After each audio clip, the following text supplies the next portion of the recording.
have some Q&A to do. I hope you're doing fine, 'cause it's Q&A time again. Hello world, how's it going? Hope you guys are all doing great. If not, as always, hope it gets better for you, because we all know life can be full of ups and downs and roller coasters, but that's what makes it fun. If it was always up, I don't know, it may get boring.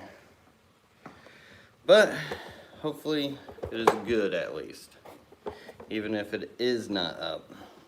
Usually a reason. So hello, welcome all to another Friday Night Live Q&A, where we can get your freshwater aquarium questions answered, hopefully. The last couple weeks didn't really work out for the Friday Night live streams, so it feels like it's been forever since I've been able to talk to you guys, so I'm excited to be here.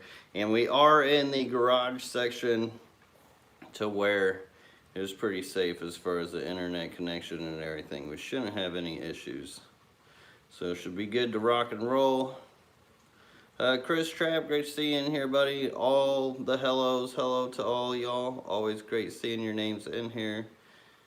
And he says, Chris Trapp says, what's up, LRB? How's the Florida move looking? So, as far as the Florida move is looking, we went and put an offer in, how was it, last week or something? I don't know, time blurs for me.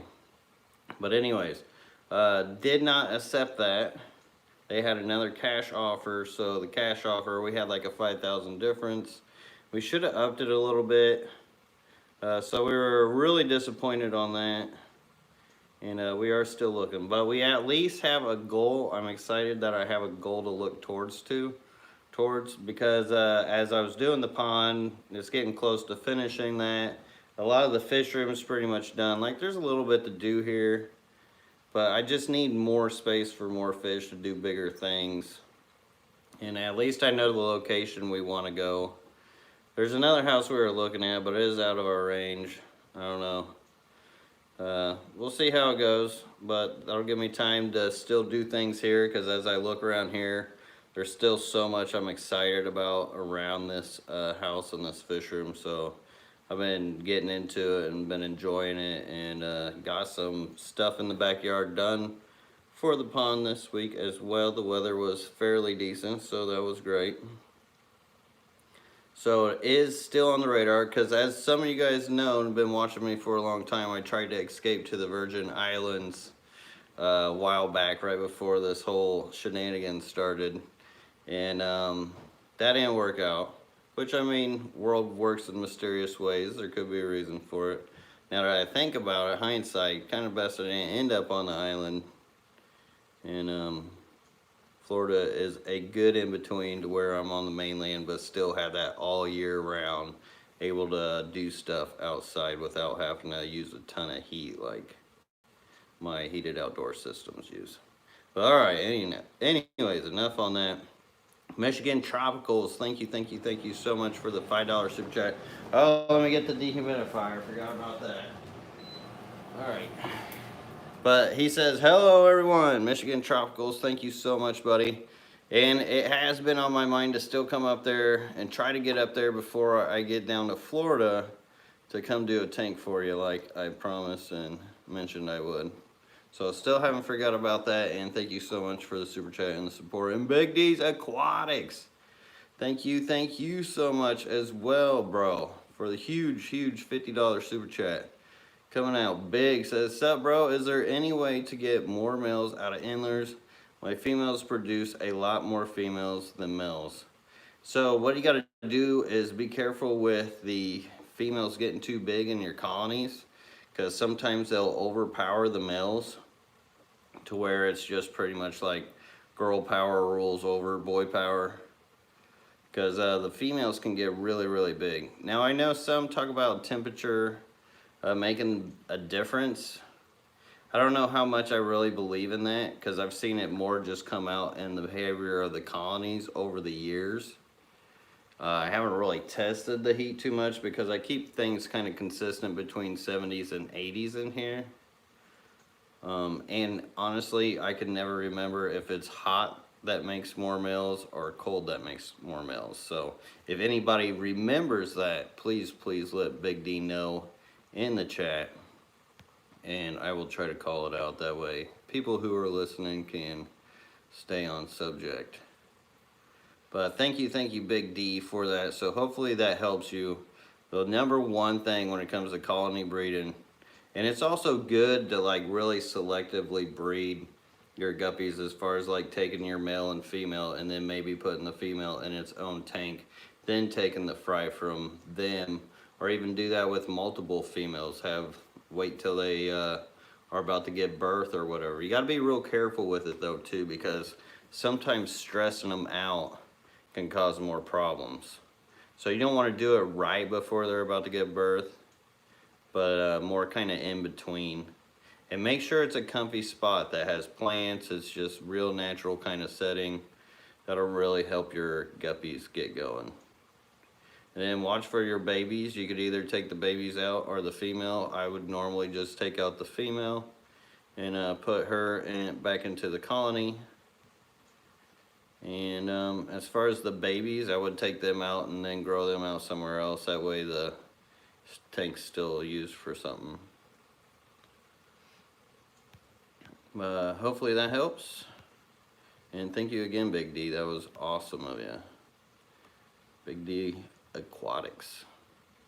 Patrick Callahan says, Lucas, if you had CO2, what would you grow? I don't know if there's any like specific one. The Panatails really come to mind when I think about them. But it's actually been a while since I've been in that arena of the CO2, like more high-tech plants. So there's probably some things out there that I may have not kept yet, that's more new within the last couple of years or something. So I'd have to look more into it to really answer that question. But I am planning. Well, I wanted to do this, and since I'm in the verge of moving, I don't know if I want to spend the time to actually set it up, because there is still a lot to do that I could just help make this place better as far as the organization of the fish tanks and everything else. But I did want to make my utility section to where it was focused kind of setups on that, where it's more focused on plants than as focused on fish. Fish are my favorite part of it though. That's why I haven't gone to it yet, because I absolutely just love breeding and keeping the fish and just feeding them, watching them in big groups. That's why I love to breed fish, is just so you can get that big group of like hundreds of fish. I want big tanks of that. And to share with all you guys. Good homebred goodness. Alright, scrolling. Sorry if I missed a question. I'm pretty sure I haven't yet. I'm trying to speed read, and it does always help to have a question mark. Let's see. Scrolling. I've always heard warmer temps make more male Antlers, says Xanadu. Warmer temps. Yeah, see, I don't know about that. Yeah, Sunset Gin also agrees about the warmer for males. So if you want to try that, a lot of people have sworn by it. Big guppy breeders too, so you could try that as well, but also watch for that predation. BC, LRB Aquatics, are there any corridors that are fine without a heater? Tank is staying in the high 60s, low 70s this time of year. Yeah, that'll be fine, because in Peru it actually gets down that low, the water, and it's where a lot of cory cats will come from, and I'm just in that vicinity. I've never had any issues with it.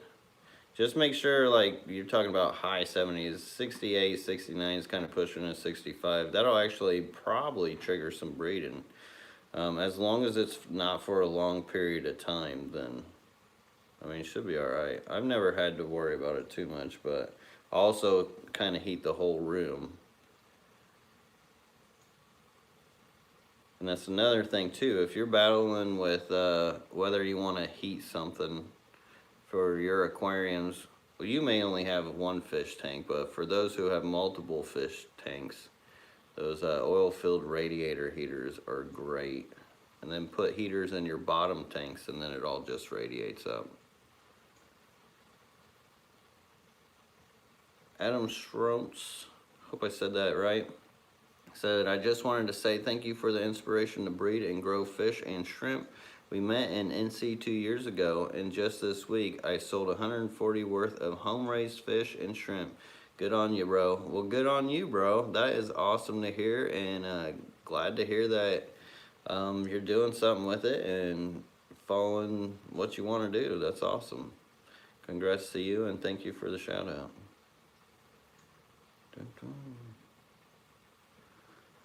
Colin Fowler says, I have a 10-gallon with chili rasbora and cherry shrimp that is very heavily planted. It's been running for over a year, and I've not seen any fry from the rasbora. Any tips? So rasboras, the chili rasboras, they're a little trickier, and even if they were breeding, there's a chance that the cherry shrimp could be picking up their eggs, because if I remember right, they're just egg scatterers, so they'll just throw out some eggs here and there, if I remember correctly, and usually need some softer water for them too, or well, you do need softer water for their eggs. Yeah, cherry could possibly be eating them. But I've never even had luck getting the chili rasboras myself to breed. The hardest part with breeding most fish isn't really getting them to spawn, it's collecting the eggs that becomes super tricky.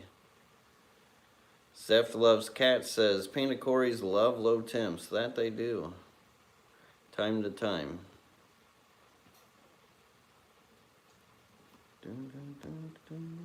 Michigan Tropical says, I had 148 tanks and 2-car garage. I installed a 98% 98K BTU efficiency furnace. That room was hot if I wanted it to be. Is that one of those ones that you hang up and like has the kind of has a light always burning? Those are actually really good for helping with humidity. If you have one of those furnaces that always kind of have that pilot light going, and you put it up at the top of the ceiling, those are always helpful. But 148 tanks in a 2-car garage sounds like my kind of style.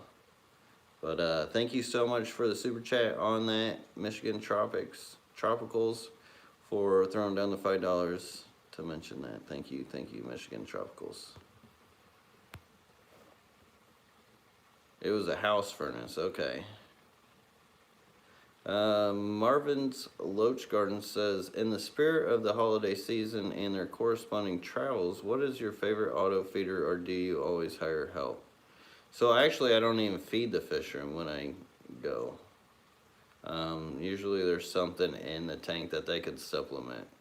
Often they just prefer to eat the tetracolor tropical granules because I guess it looks like candy to them or something, but when I'm out of town, there's usually something that they live on, or they just, I don't know. I've never had an issue with it, even my babies. And I've gone as far as a week.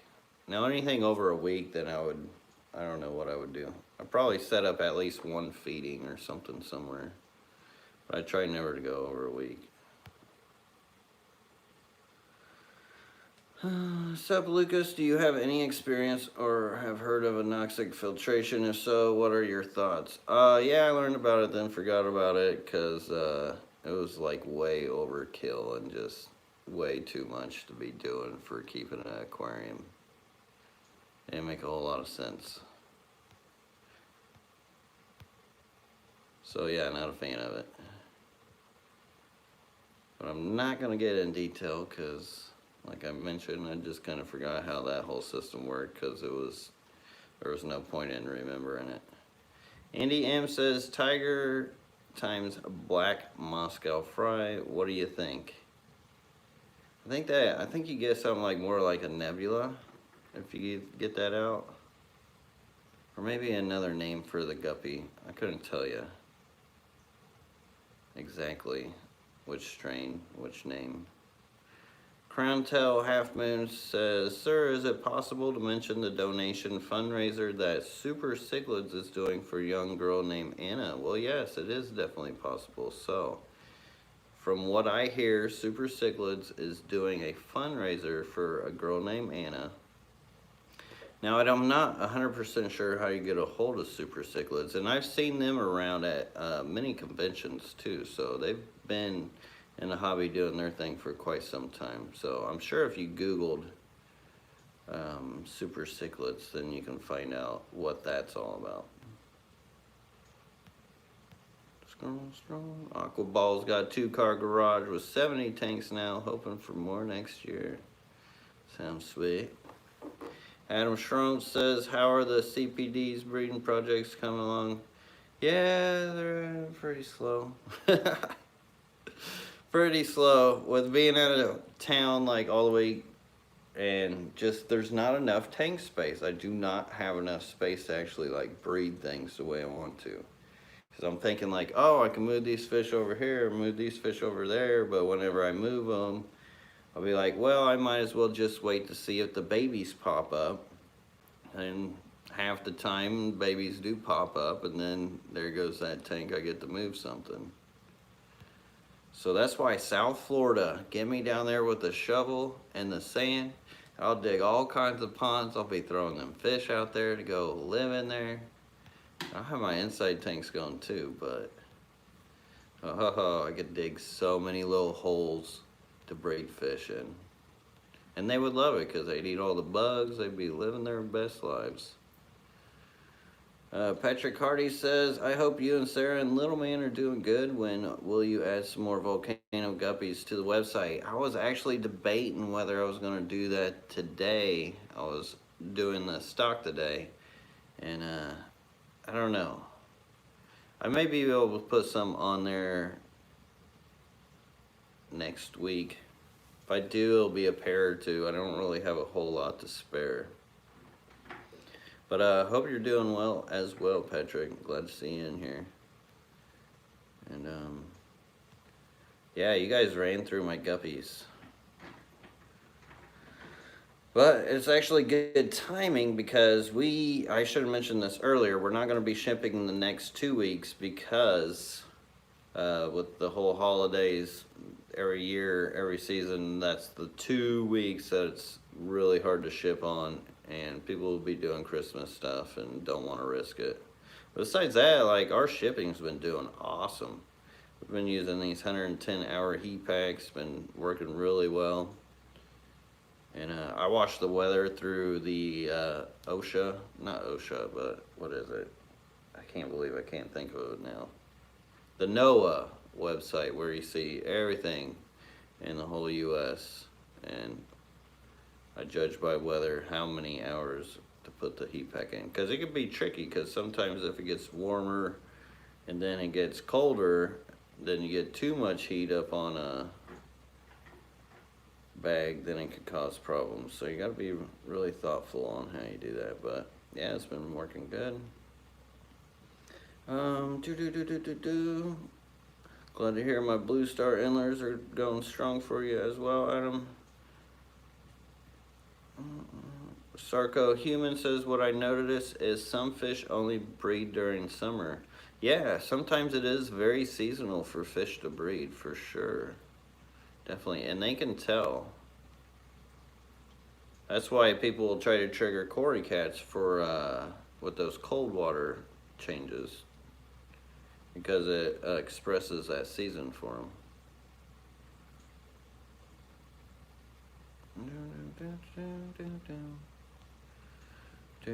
Michigan Tropical says, "Where are you looking to move at down there? I'll be down to help you." So we're looking around in between Tampa Bay and pretty much Fort Myers.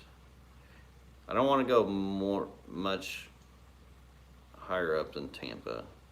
And I really don't want to go inland. Like, we found some stuff inland and whatnot. We've found some nice things on the northern side. Shoot, there's this one place, 10 acres, $125,000.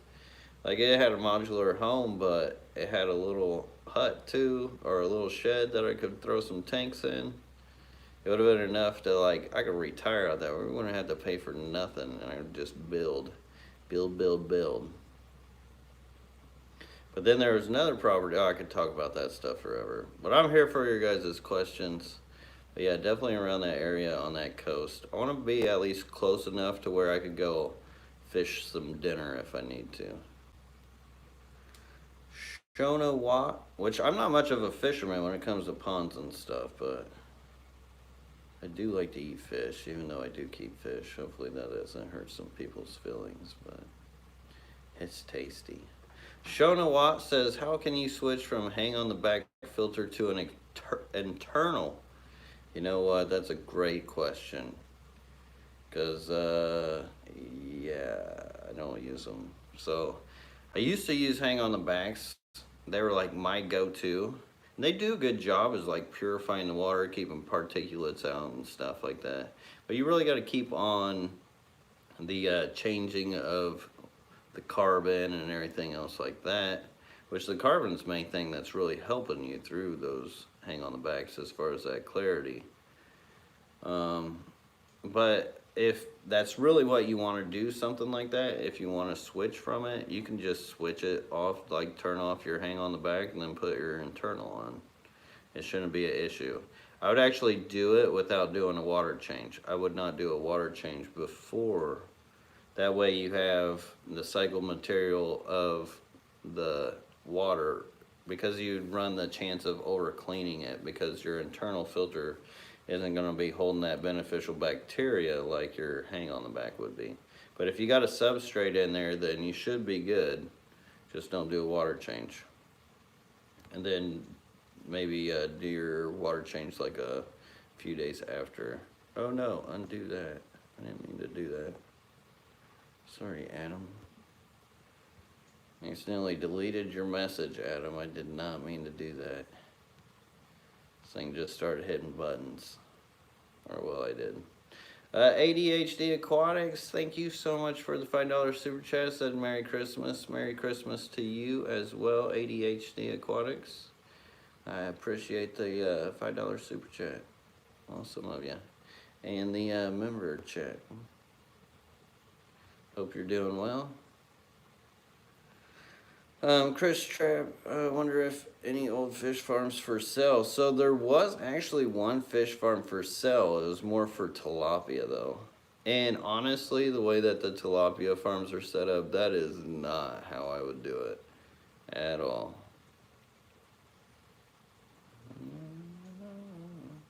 Oh, that fundraiser for Super Cichlids is on their Facebook profile, says Crown Tail Half Moon.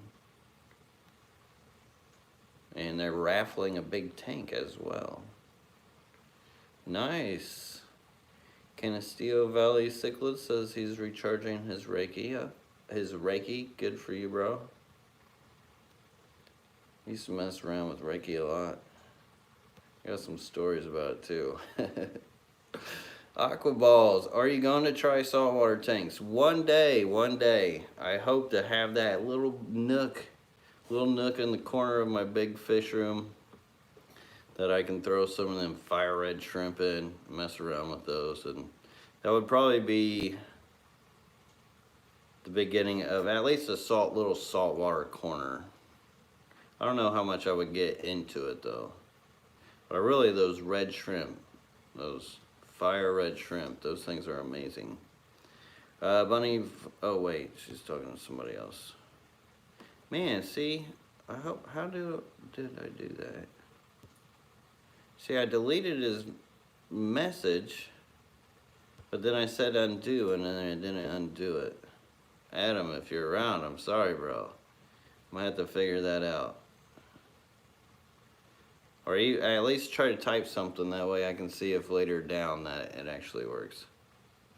Would be legit to have a citrus orchard fish farm, Chris Trapp says. So yeah, that's the idea. Sarah actually, she wants to do the whole garden. She wants to do like, she's got everything all planned out as far as like what she would do for like more sustainability.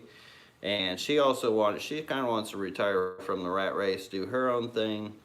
So we figured we'll probably end up starting her up a YouTube channel to bring you guys, or anybody along for the journey of all that, and then mesh that in with the fish as well, it would be really big for us. It would be really huge for everything.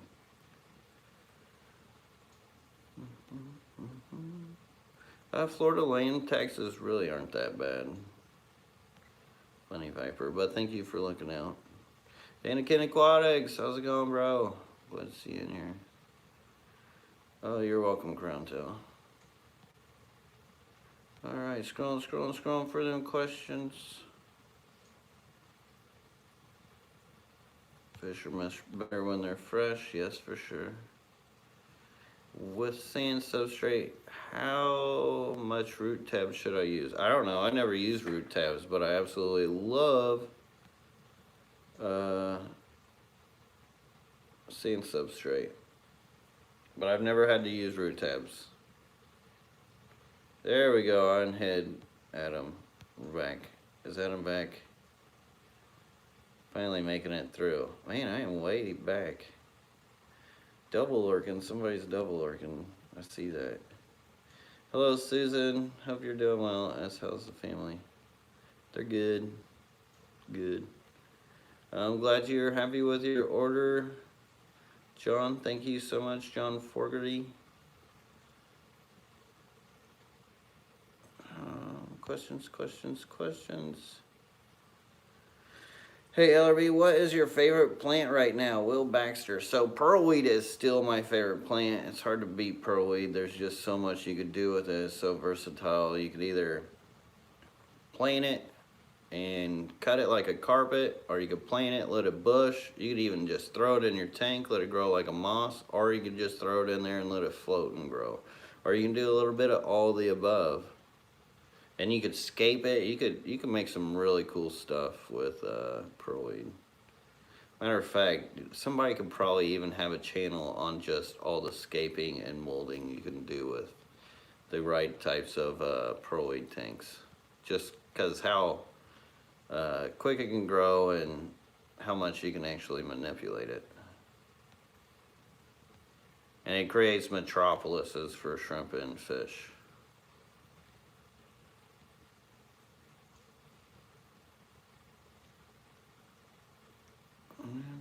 Oh, Aquaball's trying to send me some corals. Come on, man. You already know I ain't got enough fish space. There's no way I could dedicate a tank to a saltwater environment. As much as I would love to, like I almost did with this corner here. I was about to smash them all up in that corner, but that's like my command center, so I got all my utilitarian stuff. Little corner back cave. Testing, 1, 2, 3, there he is, Adam. Oh, brother, so sorry about hitting that wrong button. Glad to see you're in here. And I can see your chats now. Man, I got this one. I had some dental work done not long ago. Sometimes when I talk too much, if I haven't talked a lot for a while, there's still like this tooth from when they pulled the wisdom tooth out. They didn't get it all. I want to start cutting my tongue. It's a real pain.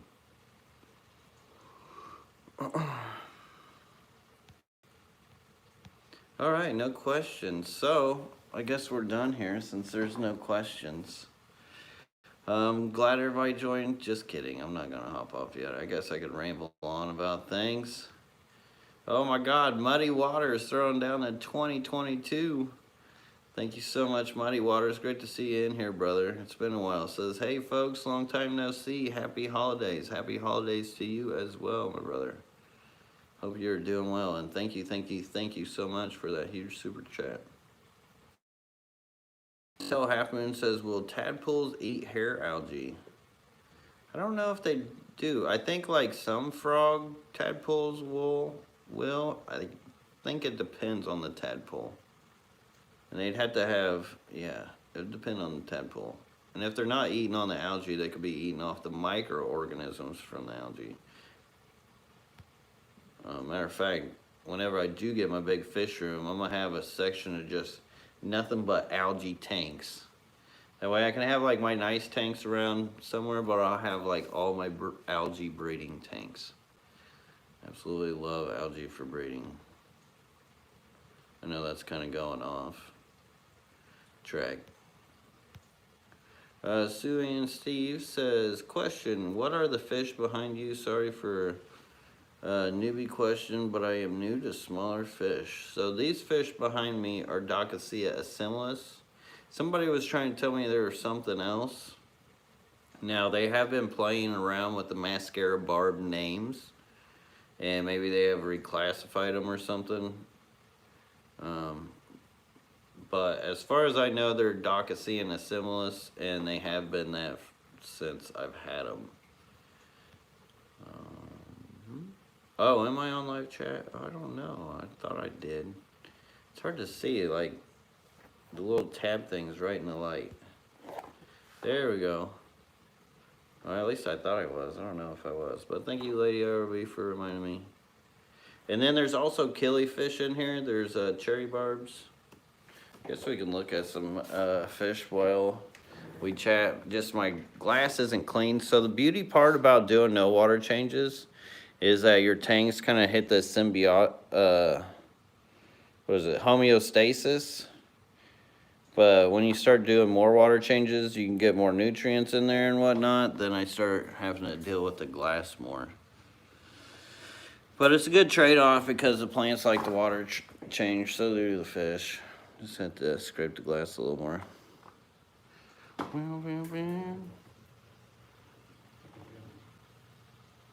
Makes it look funny. Dana Can Aquatics, thank you so much for the $5 super chat. Excuse me, says, are you and Sarah ready for Christmas? I mean, I suppose we're ready as we can be. We got the Christmas tree up. I know Wesley's super excited about it. Honestly, I'm not that big of a holiday person, but every time it comes around, I still love all the family festivities, and I enjoy that. I don't enjoy the commercialism of it all and the hurry up and sell our stuff before tax season, but I do absolutely love the family fun stuff. So I'm excited about that and all the good food. Nice little random garden here, hanging out with some Tetras, you know, that's how we do. I really need to make a video of the rope fish tank upstairs that you guys haven't seen. See, it looks like there's no fish in here just from this. Like, it really does no justice, but there's like rainbow fish, there's catfish, there's plecos, there's all kinds of tetras, there's killifish. Nice little ember there. It's a cool little tank. I think there's pygmy cory cats in there. Alright, I'll get too distracted with the tanks if I look at those. But I do need to update you guys for sure on many. I know I keep saying that, but now that I don't have anywhere to go and I've actually been getting in the tanks, it's been absolutely amazing. And I feel as if we're getting there.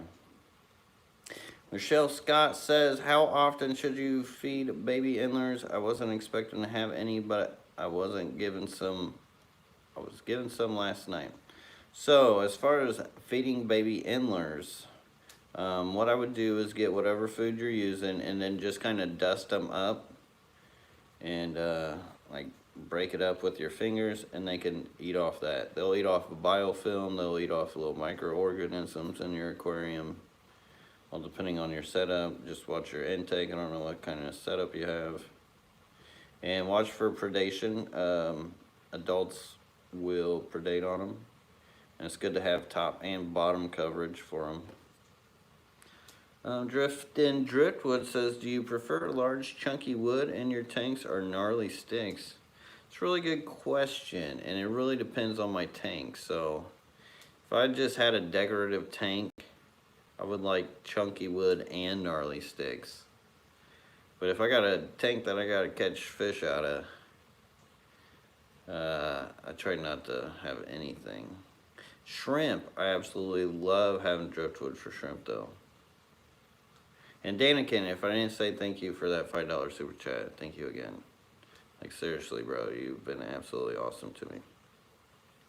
Sarco Human says, how much time will it take for me to notice tannins? I put a bunch of leaves in alder cone in my tank and it hasn't produced any tannins. So, I mean, it kind of depends on the hardness of your water. So this is a softer water tank, and I may have put that leaf in. That's one catappa leaf. I'd say it's been probably about a week. Now, if it doesn't start looking like that in about a week, more than likely you got harder water or something like that. It'd just take a little longer for it to break down. If you're doing water changes, you'd be diluting it as well. So there are a few variables to that question. But the more acidic your water is, the sooner you will see the tannins. And this works just like a head. Can you talk about the difference between killifish and ricefish, as some call ricefish killifish? Well, they kind of look similar, but ricefish like to hold their eggs onto themselves. As killifish, they just throw their eggs around. They don't really hold them like ricefish. And there is some body differences as far as like the tails or the fins and stuff on the bottom. Same with usually temperature as well. Matter of fact, I got some platinum rice fish out in the pond. That pond is frozen over already, and it warmed up and a whole pack of them, like 7 of them came out, which was awesome to see. I don't know of any killifish, at least not the ones that are normal in the hobby, that would live through that. Now, there's lots of native North American killifish that could live in those kind of situations, but yeah, I would say the main difference is really how they breed, and then a bit of their fins on the bottom. Rocky and Miles says, spotted 2 shrimplets this week, but never seen the parents. Do they ever come out there with a lazy betta and variety of snails?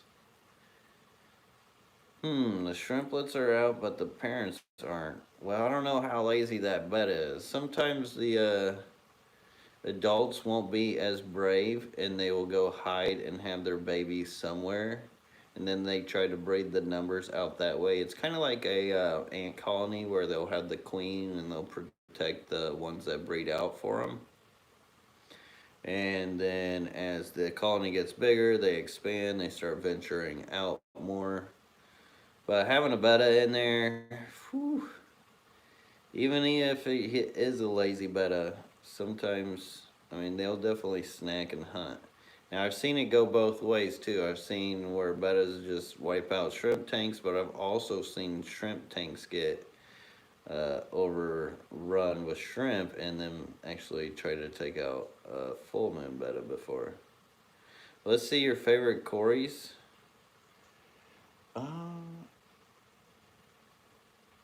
They would be in my 20 by 20 rack, and if we did that, my internet would, I don't know how well my internet would do with that. Because it's in the belly of the beast, and that's where we did our live stream last time and it didn't work out. I can't trust my Comcast. For some reason, my Comcast goes out like once every hour or something. For just like 5 minutes or so. It's been annoying. Eric Wyrock says, any idea how to help egg-bound tetras? I mean, the best thing you could do is find a male for them and try to introduce a male. Happens to rice fish as well.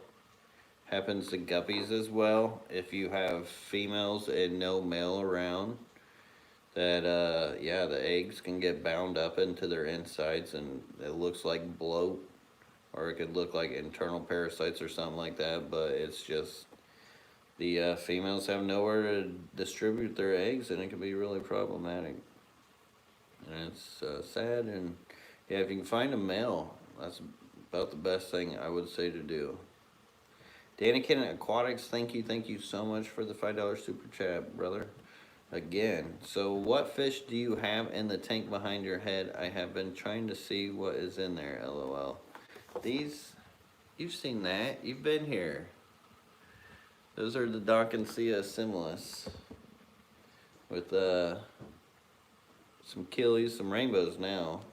Some Bowmani rainbows, not Bosemani, but Bow. Now see, I got it all mixed up. Bowmani, not Bosemani. Sounds similar. But thank you for the super chat. There's some Placos in there too. And as far as the killies, oh god, there's like a whole list of them. I don't even, there's probably like 8 different types of killies in there to 10. Alright. What do you like to feed your rainbow fish fry? I mean, if you do microworms, that's good. Daphne is good. Any live foods can be good. Brine shrimp could be good. Even crushed up tetracolor tropical granules can be good. The reason why I love no filter aquariums is the fact that I get all the microscopic organisms in my tank. I don't have a filter that's constantly scooping and cleaning them out. Like, they're living in your aquarium. They're in there. Even if you got a filter, they're living in the substrate and everything else, nooks and cranny. But when you turn that off, then they can really, like in shrimp tanks, they'll thrive. And tanks that I don't keep fish in for a while, they'll thrive. And I kind of try to play musical tanks with that when I'm breeding as well. But anything live and just crushed food work. As long as they got something to nibble on, they like to eat. The heat is a big thing with rainbow fish fry. When it comes to raising them up, if you can keep them warmer, like up into the low 80s, you can get a much better success rate out of them. Adam Lash says, hey LRB, I got the Volcano Guppies last week and I have been quarantining them. They seem a little washed out color-wise, or I don't know. Definitely the color should not be washed out unless it's your setup. If you have them in a more like light sandy kind of background than over a dark substrate, then that could cause some washing out possibly, because just their natural color has that kind of luminescence to it.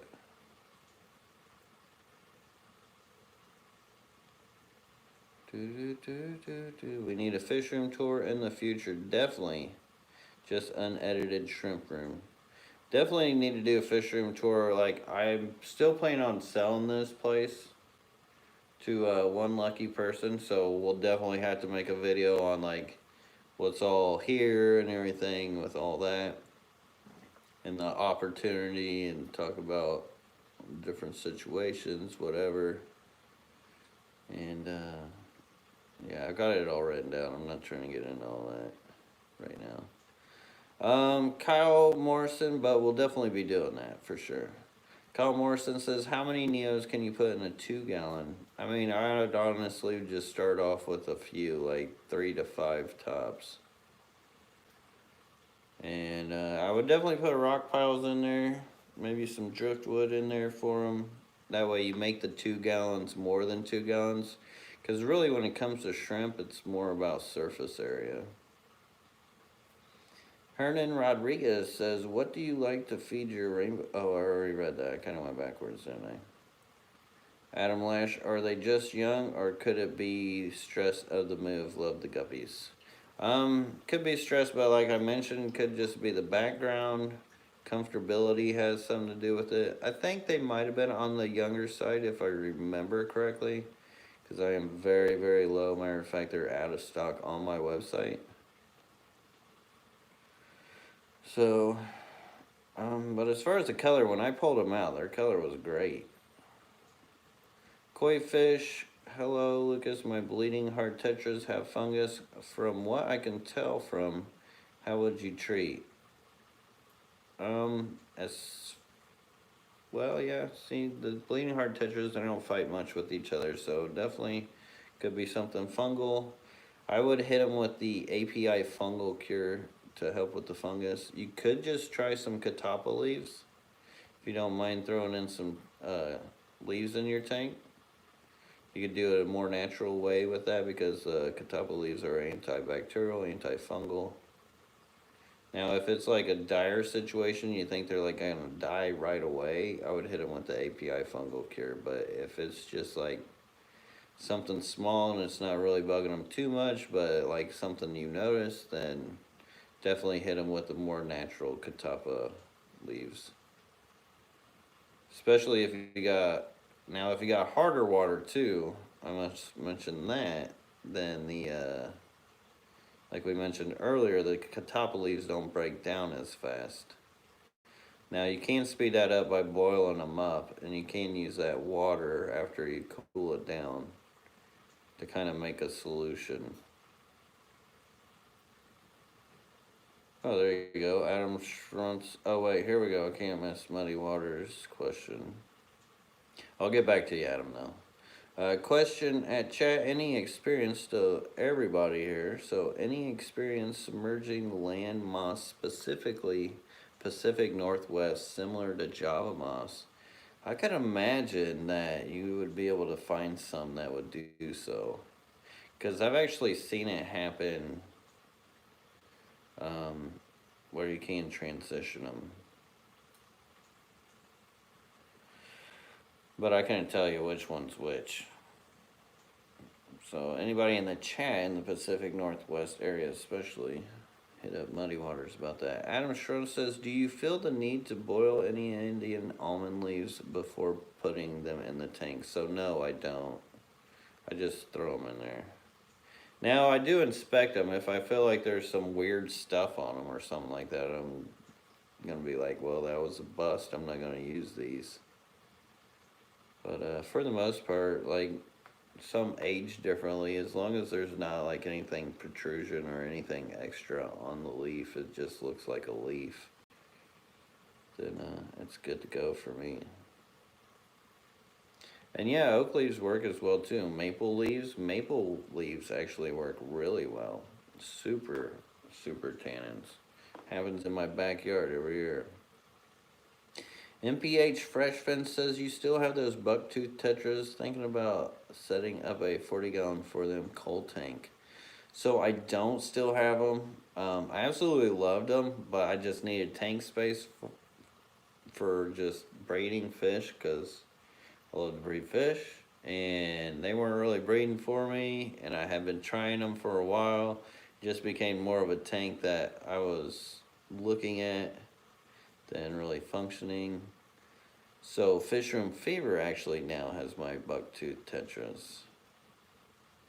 And he's actually been working on breeding them. He sent me a clip not long ago which looked like they were at least trying to breed.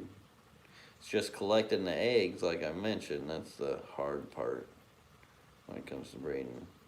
I was thinking that too. Kyle Morrison says I need a new Comcast modem. Possibly. I was actually just thinking about that earlier today. Crown Tail Half Moon says, what could one use if a betta has long string of poop?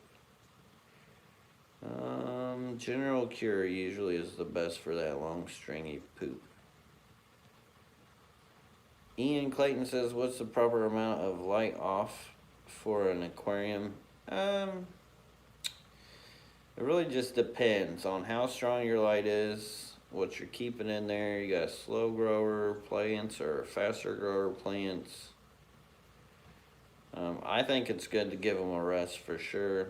I would say at least for 8 hours.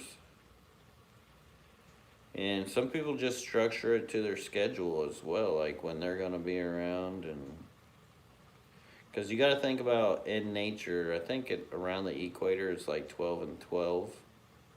But in different zones, of course, it ranges to where there's only like, sometimes there's only 10 hours or however many hours. I don't know. You can Google it though. So it really ranges. There's not like a specific number that's like the best.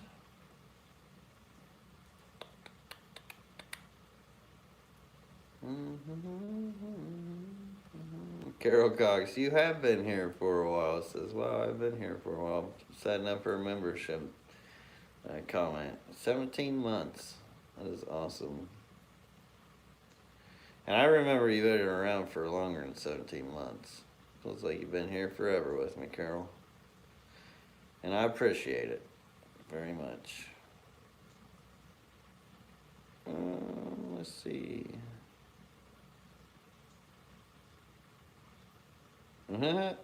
Colin, I am sorry for your loss. Colin Fowler says, we just lost a betta. I know I kind of giggled at this too, which was kind of sad, but at the same time, you guys will understand here in a second. We just lost a betta that would eat only red shrimp, but leave the naturals and blues alone. Bettas are little weird creatures.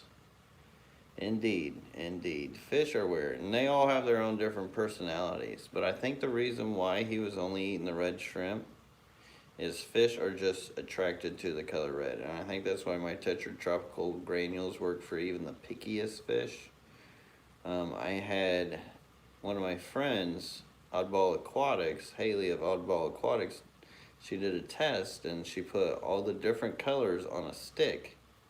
And that was the only color all the fish would attack. They would always go after the red. They would ignore every other color.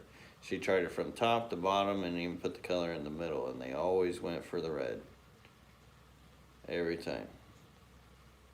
So that could be why.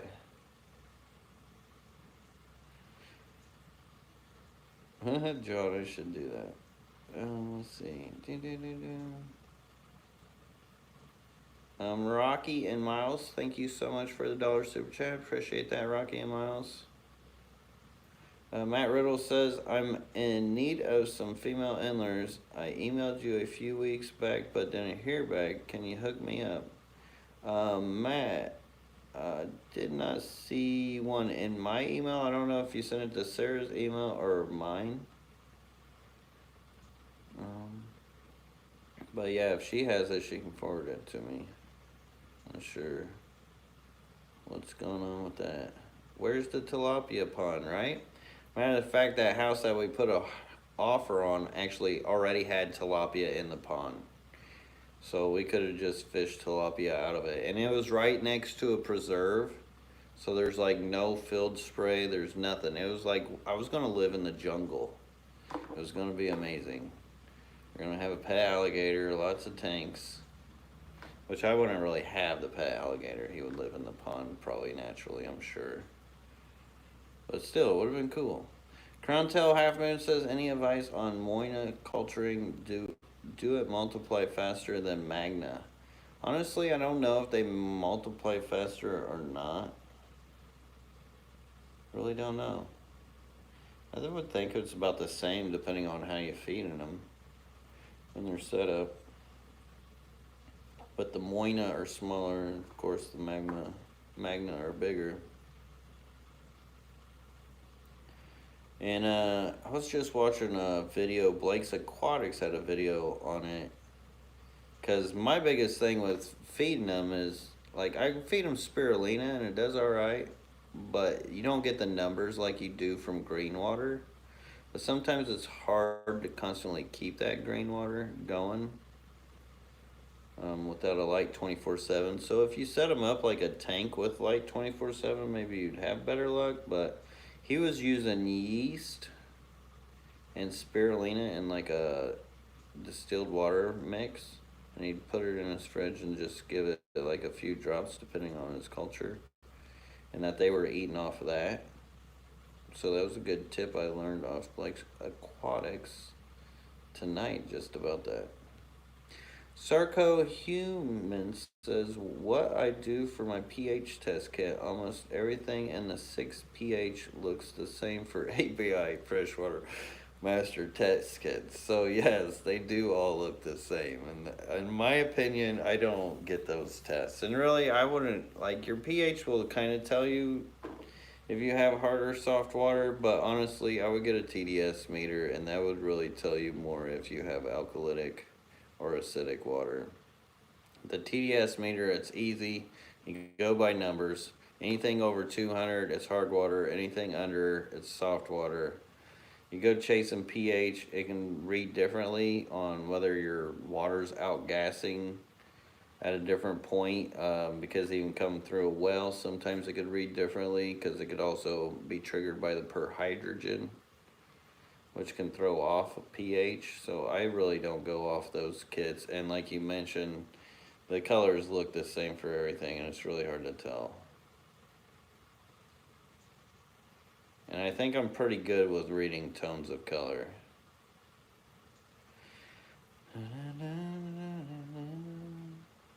Data Kid Aquatics says, "Oh, Lucas, the first hour or two I was there was a shock. Can't remember where everything is at except the rainbow tank and the barb tank. LOL." You're not the first one. It is a bit much. It is a bit much. There's still times where I'm walking now. Like, I was more like in tune to it like a couple years ago. But I mean, I did kind of break away when I was doing the pond, especially from it, to where now there's times I'm just like, I'll go through and find something like, oh, I didn't even know you were in there. What are you doing? Glad to see you. Because like something would breed off or something.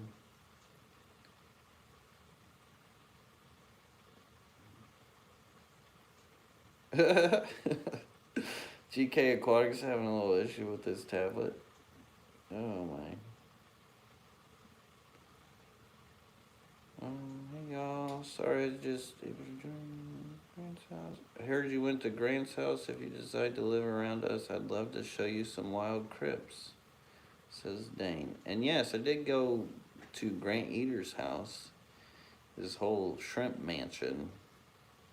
Really, really cool place. I need to get a video of that place sometime for y'all.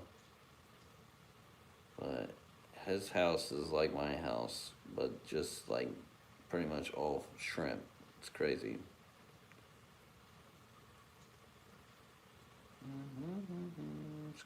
Scroll. Adam Schwab says, I'd like to hear about Risha. I bought some from you. I like it, but what else to do with it? Really, it's best used as a floater. You can actually use it like a marsh and plant other plants in it that can grow terrestrial, like kind of like an aquaponics system. So that's a really cool thing you could do with it. You can grow it underwater. It's really tricky to grow it underwater without CO2, and it gets long and stringy and more dark green, so it does not look the same. But best thing to do is make sure that it doesn't get drowned by a filter, and let it float. And it's really cool during the water changes, especially. It'll grab all the bubbles, and it's also known as crystal wart because it'll hold bubbles and it looks like it's got crystals all around it. I like Risha, but be careful with it because if you may have some on your arm or elsewhere, it can spread. Adam Schrun says, LRB, how would a person get rid of planaria if they were to have it? Not me, but asking for a friend. Okay, Adam. No, but seriously, planaria, I use the Pain Cure C dog dewormer. Now, I'm pretty sure people like pre-make bottles and meds of this for like planaria be gone or something like that. So if you don't want something easy, I know that's in the market. But I myself use the Pain Cure C dog dewormer, and I use 0.1 grams per 10 gallons. And then I wait 72 hours and do a 25% water change. And then I'll repeat that at least 3 times just to make sure that they're gone.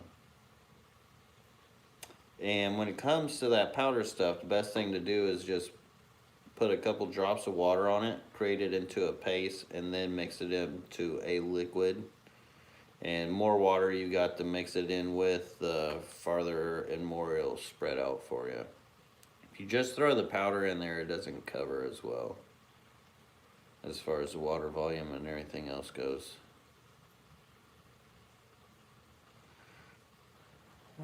Scrolling. Adam Schwab, thank you so much for the $5 super chat. Appreciate you, Adam. Thank you.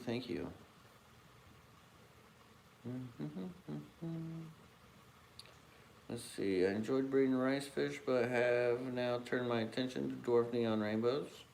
Good choices. I love both.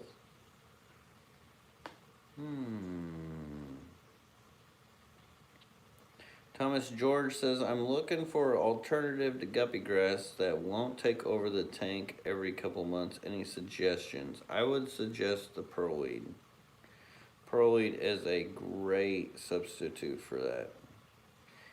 Pogostemma, or no, Potamogeton gayi is pretty good too for that. How do you dry out maple leaves? You just pretty much let them dry out. Some people can, some people try to dry them out quicker with a very, very low setting in their oven or something. Or even just putting them on your heater vent would probably help dry them out. Any kind of fanning, wind blowing helps dry them out quicker. Is Japanese maple leaves okay? Yeah, I don't see why they would be a problem. I mean, most are, like, leaves fall into waters. And then leaves create dirt. I mean, in essence, that's pretty much what I've done with a lot of these tanks. Like, some of these tanks have created their own dirt from, not leaves, well, technically, yeah, leaves from aquatic plants, but it's the same thing as outside, and it all goes in together with water as well. It's got a whole cycle. Gotta love Mother Nature. She's got it all taken care of. Dane Hurrit says, y'all gonna be at Aquashella in Orlando. Sorry if you answered already. So, we're really planning on it. Haven't really solidified anything yet. Right now, there's so much up in the air as well, and being in February, we are planning on it. We're really wanting to. But there just may be a chance that we may not. So, we'll see.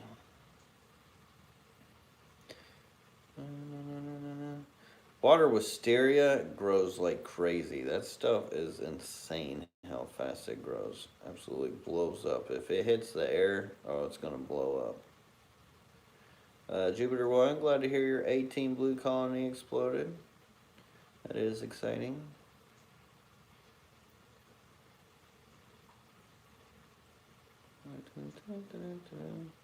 Scrolling. Oh, wow, I'm over an hour. Hold on. Never mind. Oh, boy. I just realized I was over an hour, you guys. I don't want to be stepping on people's toes because I know people live stream after me. I think, what, is Alex still doing it? I can't remember. Usually somebody leaves me in the feed, but I don't remember. I slept since then. It's like every day I wake up, it's a new day. But anyways, hope you all have a great weekend, and thank you all for joining me. And I'm so glad that we were able to hang out for an uninterrupted hour for once. It's great. And so glad to see many of you guys in here. And I'm hungry. So take care until next time, everybody. Peace. Have a good one. Oh, man, I wish I had time to feed the fish. Dang, we'll have to do that next time.